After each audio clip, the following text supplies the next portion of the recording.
course, and he'll teach you how to play that and a lot of great stuff. But if you want to learn how to blow glass and make real neon, this is the place for you.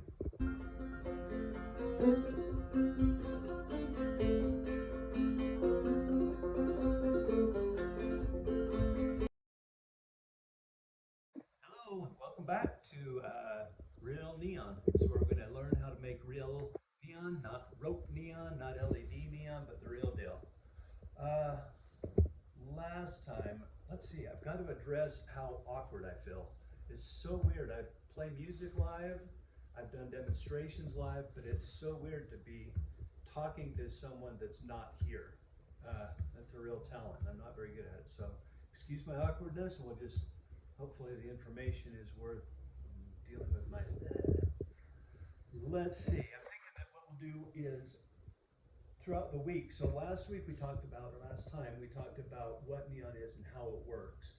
While I'm working during the week, a couple of things popped up that I want to touch on. So that's what I think we'll do, is go back. If there's anything I forgot from the previous time, we'll hit on that. One thing I wanted to talk about was, if you remember, we talked about tubulation on electrodes, right? I showed you there was this is hollow.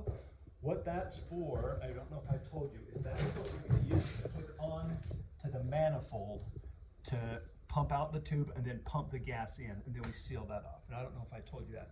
Like I say, we'll get to all of that. This is kind of a preliminary, but and then another thing was patterns. Last time we looked at this guy. So I just want to show you. Here's the pattern of what it's going to be, and then all of the work I do is in reverse. So see,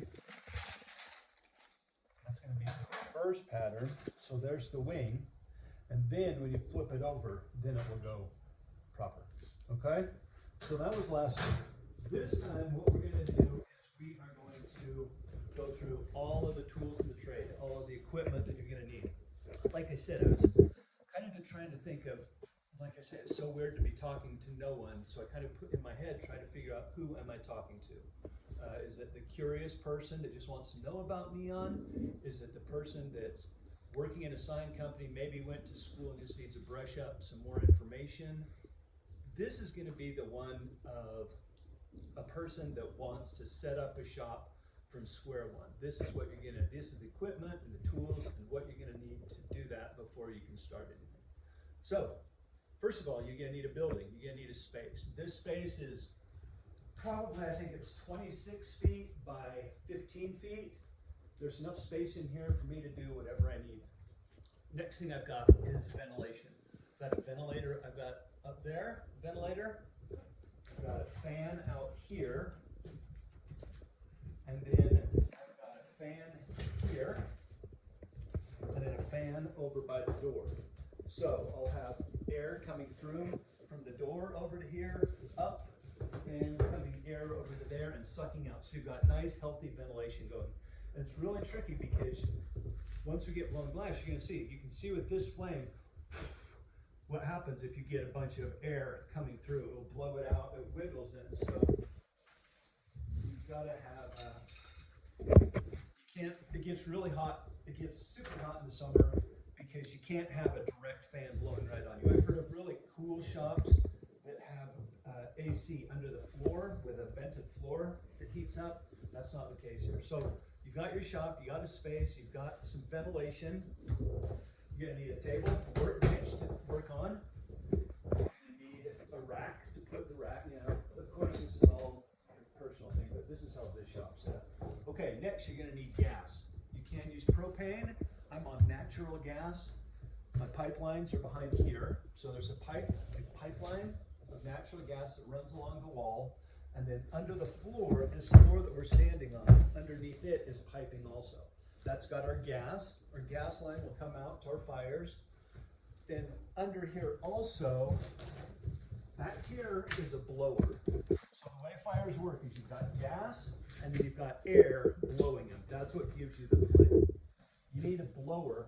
Mine's buried back here. You can't really see it, but it blows 2 pounds, I'm pretty sure. Under the floor is a 4-inch pipe that air goes through. And let's see, you can watch. what it does with these fires. So there's just gas. And then I'm going to flip on the blower.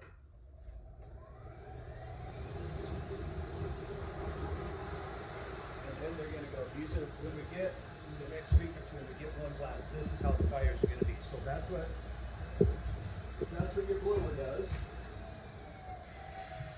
Next, I guess since we're over here, we're going to processing the tubes. Another thing I meant to say, last week I said that neon was art and science. I'm going to break that down. It's even more. It's the design of the sign. It's blowing the glass and making the neon, which is the art part. Then there's pumping the glass. Once we get over again, this is a whole different animal, is pumping it. But you're going to have underneath here, there's a vacuum pump that's going to suck out. There's another one, plenty of those. That's going to suck out the tubes and pull them down. Then there's a huge transformer. That's the deadly guy. That's where this is going to get really dangerous. That transformer is, I think, 120,000 milliamps. I'm not sure. It's huge. When we get to pumping tubes, we'll go over that again. Then you need a manifold, some way to put the gas into the tubes. So, where does all that equipment come from? That comes from the same place that these fires come from. Let's talk about our fires for a minute. They're the next major piece of equipment. It's going to be tough to blow glass without fires. Hand torch, you know, you can heat like this. We'll go over this when we get into glass blowing. This is just the equipment. This is called a ribbon burner. Again, when we blow glass, we'll get into it more. You can adjust, anyway, it's called a ribbon burner. You can adjust the length of the fire. These are crossfires. It's got 5 fingers that give you a little bit more of a point. All of this equipment that I just mentioned, the blower, the pump, and the fires, these all come from Voltark. Your 2 main suppliers for your equipment is going to be Voltark or EGL. That's, there might be more, I'm sure there are, but those are the 2 most popular. That kind of leads to another thing of where are you going to get your supplies, your glass and whatnot. If you have a sign supply shop in your town, that's where you're going to get glass. You can get a lot of supplies. You can get your gas. I get a lot of stuff from a company called SVP Neon in South Carolina, and another one is West Coast Custom Designs. They have all the stuff you're going to need. They're in Arizona. They're both really nice people. They'll help you get what you need. Okay, so we've got a shop. We've got fires set up. We've got, once we get blowing glass, I'll show you how to adjust the fires and all that, but we're just talking equipment today. So you've got all of that. Okay. Next, resources. I'm not gonna lie, one of the greatest resources you're gonna have are these videos that we're doing right now. It's gonna have all the information you're gonna need. We're gonna teach you how to do every aspect, but this is the Bible. Worn and torn, I've wrecked it now. But it's called Neon Techniques and Handling. It's by Miller, and I bet it's probably from like the 60s or 70s. Let's see if there's a date. 77 is when this thing came out, and by Samuel Miller. If you're going to open a shop, if you have anything to do with neon, don't bother without having this. Mine was all wrecked, and so when I was looking at this the other day, I went on Amazon and bought it. I think it was 40 bucks or something. Just don't bother without it. This is it right here. There's other things you can get. These are kind of cool. I had them kicking around. This will show you how to actually bend the letters. And we'll get all into this later on. Again, this is just kind of equipment of things you need. Okay, so now we're going to start blowing some glass. You know, you've got markers, tape measure, blah, blah, blah. One thing we're going to have to go into is there's 2 kinds of glass that we're going to be working with, leaded and unleaded. If you're working with unleaded, it bushes up. We're going to hit on that again. I know it's awkward. We go back and forth of what we're going to talk about versus what you need. For unleaded glass, though, it bushes up. You need a type of glasses. We'll kind of touch on that again. So there's Didium is the name, Didium glasses. So you're going to take your glass. You are going to need a blow hose. Again, West Coast, wherever you need to. You got a blow hose. You got a mouthpiece. I just prefer to make them out of glass, but you can buy them like this. So this is going to be, when we're blowing glass, it's going to collapse you got to blow it back in. Then you've got these connectors will hook onto the different size. That's a 12 mil, 15 mil. Remember, millimeters are the type of size of glass we're going to work with. So you're going to put this on. You're going to, let's put a 15 on. So here's 15 mil. You can hook it onto your glass. Then you're going to want to weld your electrode on.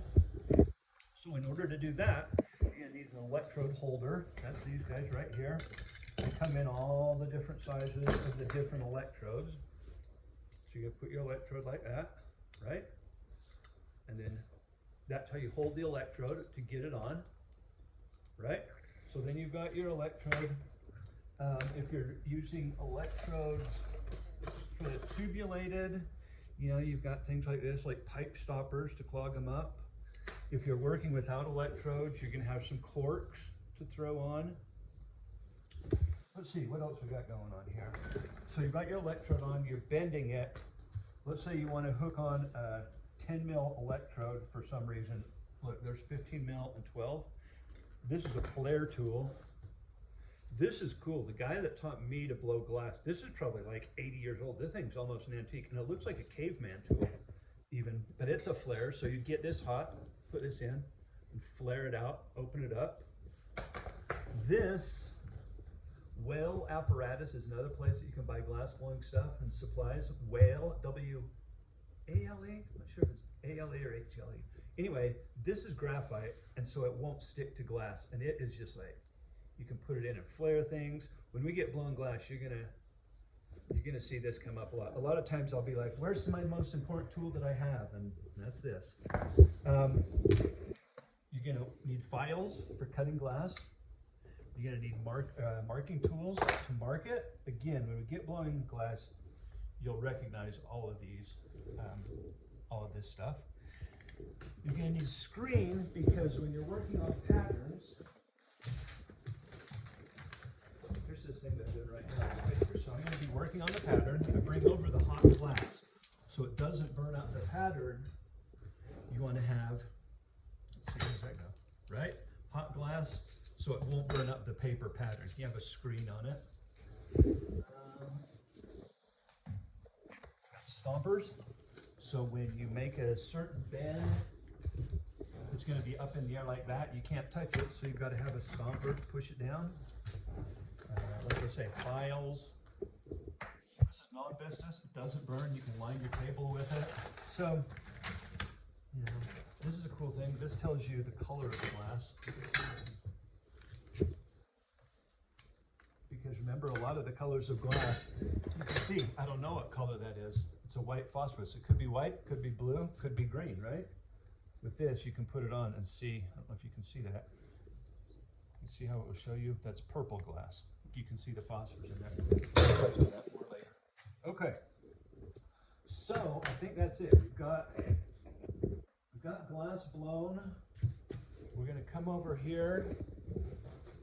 We're gonna hook onto our manifold. We're going to go through the bombarding process. Another tool you're going to want, this is called a buzz coil. This, you can't have a neon shop without this either, a buzz coil. I don't know if you can hear that, but it throws out a little spark. See that? What it does is it will light up the tube. First of all, it will light up the tube's dead. But what it will do when we start pumping, you're going to see this again. This is how you find a leak in the tube. There can't be any leaks. This is how you find them. So, got to have that. I think that's about it for equipment. Like I say, if I miss anything, next video I'll bring it up. And I think that's probably about it. You're going to want a good stereo, and a banjo, of course. And this is a light thing to show customers the different kinds of neon. There's all sorts of little stuff. As we get going and things pop up, if I remember anything, I will point them out. I think next time we are going to start blowing glass and get going on it. Blown glass with gas in it, that's what separates real neon from fake LED tubing. So until then, keep it real.